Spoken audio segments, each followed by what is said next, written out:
네, 오늘은 서울시에 있는 아파트 지구 그리고 특별계획구역 이런 좀 생소한 내용을 가지고 설명을 드리도록 하겠습니다. 보통 일반적으로 재건축 투자, 재개발 투자 이런 곳들의 일반 분들이 투자 관심이 많으신데요. 전체적인 큰 그림 그리고 투자의 방향 설정을 하시는데 도움이 되실 만한 최신 뉴스이기 때문에 관련해서 내용을 좀 파악을 해보시면 좋을 것 같습니다.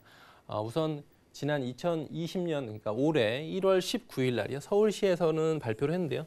서울시 전역에 18개 그 아파트 지구라는 곳이 있습니다. 그래서 그 지구를 특별계획구역으로 선정을 할 예정이다라고 발표를 했고, 관련해서 개발을 어떻게 하겠다라는 대략적인 가이드라인들을 발표를 했습니다. 그래서 전체적으로 내용들을 좀 보시면 좋을 것 같고요.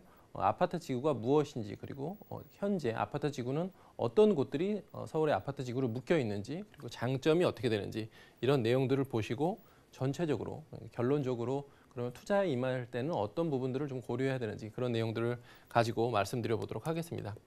우선은 아파트 지구는요. 서울시에 있는 아파트 지구는 1970년대 그리고 80년대 초반까지 대규모로 서울시에서 아파트를 공급한 지역들을 얘기를 합니다. 주로 강남에 보시면 서울시에는 강남 그리고 동작구 일부, 그다음에 강동구 그리고 한강변을 따라서 주요 곳들이 있는데요. 아마 서울시에서 가장 유효 수요가 많은 그리고 가격대가 가장 높은 곳들에 이런 아파트 지구들이 기존에 지정이 되어 있었기 때문에 이런 곳들을 특별계획구역으로 묶는다라는 것이기 때문에 아마도 여러 가지 특혜라든지 사업적인 부분을 좀 당기기 위해서 여러 가지 좀 좋은 조건들을 내걸 것 같습니다. 그래서 결과적으로 결론을 한번 다시 말씀드리고 뒤에서 다시 말씀드린다면 결론적으로는 이렇게 유효 수요가 있는 곳들 같은 경우에는 여러 가지 부딪힘 아니면 대출 규제라든지 이런 여러 가지 규제들이 있지만 결과적으로는 사업이 진행됐을 뿐이 없다라는 것을 좀 명심하시고 투자에 임하시면 좋을 것 같고요. 그리고 특히 이제 이런 곳들이 서울시 중에서도 강남에 집중되어 있기 때문에 더 좀 어떤 메리트가 있다 이 부분을 말씀드리겠습니다. 지도를 보시면 총 18개의 아파트 지구가 있고요. 지금 총 21개 단지고 221개 단지이고 한 15만 세대 정도가 되는데요. 보시는 것처럼 강남구에 특히 많이 위치해 있습니다. 서초, 강남, 잠실 이쪽에 기존에 1970년대 아파트 사업들이 많이 되면서 약 한 30년에서 40년대 된 노후된 아파트들이 많이 자리를 잡고 있습니다. 그래서 강남 3구에 많이 이렇게 있고요. 그다음에 화곡동이라든지 아니면 여의도의 시범 아파트 이런 것들도 해당이 되고 보시는 것처럼 원효, 이촌, 서빙고 이렇게 주로 한강변을 따라서 아니면 강남 3구에 위치해 있는 경우들이 많고 기존에 이런 것들이 사업성이 안 나온다라든지 아니면 여러 가지 문제들이 있는데 그런 것들을 개선을 하더라도 그러니까 특별히 어떤 여러 가지 방침을 하더라도 개발을 해야 된다라는 서울시의 어떤 입장을 얘기를 하는 것이기 때문에 투자 관심이 있으신 분들은 예를 들어서 뭐 외곽에 있는 곳들을 투자를 하신다든지 아니면 지금 이렇게 기존에 있던 입지가 좋은 곳을 말고 다른 곳들을 생각을 하시는 경우들도 있는데요. 여러 가지 이제 투자의 방법들이 있겠지만 아니면 여러 가지 교통 호재를 따라서 투자하는 방법들도 있겠지만 전통적인 위치가 좋은 곳들 부동산 투자에서는 첫 번째도 입지이고 두 번째도 입지이고 세 번째도 입지이다라고 얘기하는데요. 한강변을 따라서 투자하시는 것들은 어떤 기본적으로 가장 중요한 부분들이기 때문에 그런 내용들을 아시면 좋을 것 같습니다.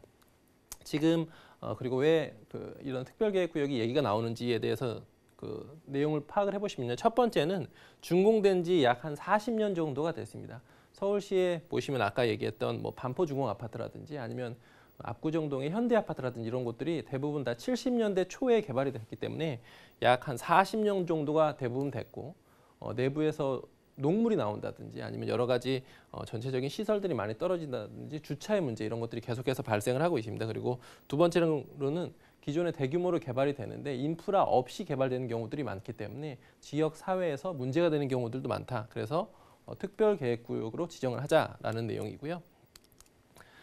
여러 가지 이제 개발 계획들이 있는데 일반적으로 현상 설계라든지 이런 여러 가지 설계를 정확하게 해서 내부에 있는 지역과도 좀 상생을 하면서 또 개발 민간 사업도 확실하게 하겠다라는 내용인데요. 지금 이런 재건축 사업들 같은 경우에는 크게는 지구 단위 계획 구역 이렇게 까만 테두리가 지구 단위 계획 구역이고요. 지구 단위 계획 구역 내에 아까 얘기한 아파트 지구를 특별 계획으로 이렇게 묶는 것이기 때문에 지역은 일단 입지는 기본적으로 좋다 이렇게 말씀드리겠고 일반적으로 보시면 민간에서 하는 재건축 사업이 있잖아요. 그리고 민간과 그다음에 공공이 같이 기여를 해야 되기 때문에 민간 사업에 여러 가지 어떤 사업성을 올리기 위해서는 일반적으로 많이들 추진되는 내용들은 뭐냐면 용적률을 상향을 하는 겁니다.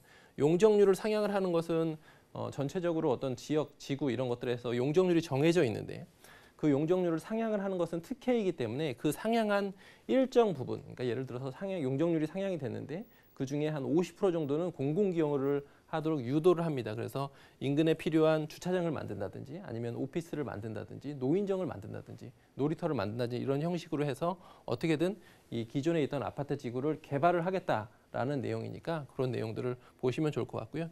어떻게 보면 민간하고 공공이 윈윈하는 형태이기 때문에 전체적으로 서울시 내에서도 도시개발적으로도 좋다라고 말씀드리도록 하겠습니다. 장점을 보시면요. 창의적인 개발이 유도가 됩니다. 그래서 아까 말씀드렸던 한강변들 같은 경우에 기존에 있었던 성냥갑식 아파트가 아니고 좀 여러 가지 사항들을 좀 보면서 개발하도록 하겠고요. 도시 공간의 유기성을 고려를 해서 주변에 있는 녹지라든지 이런 것들도 다 감안을 해서 개발을 하겠다라는 내용입니다. 그리고 특별계획구역의 지정 절차를 보시면요. 지구단위계획구역 및 특별계획구역으로 우선 지정안을 내고요. 거기에 따라서 주민 열람을 하고 여러 가지 어떤 심의들을 거쳐서 결과적으로는 결정을 하게 되는데요. 이 결정의 시기는 사실 언제가 될지는 모르겠으나 전체적으로 보시면 아파트 지구 특별계획구역으로 추진이 되면서 점차 가시화된다. 특히 40년이 임박한 아파트들 같은 경우에는 재건축이 될 수뿐이 없다. 그리고 그 재건축에 서울시에서도 힘을 실어주겠다라는 내용이니까 큰 그림 내에서는 특히 재건축 투자에 임하시는 분들에게는 호재이다. 이렇게 말씀드리도록 하겠습니다. 관련해서 이제 재개발, 재건축 사업이 잘 추진되기를 바라시는 분들이 많은데요. 실제로 보시면 여러 가지 지금 규제들, 특히 부동산 규제들 때문에 재건축 아파트의 가격이 떨어졌다 이런 내용들을 얘기하시는 분들도 있으나 기존의 입지가 워낙에 좋았던 아파트들 같은 경우에는 추가적으로도 충분히 상승 여력이 있으니까요. 잘 지역들을 보시면서 투자 임하시면 좋을 것 같습니다.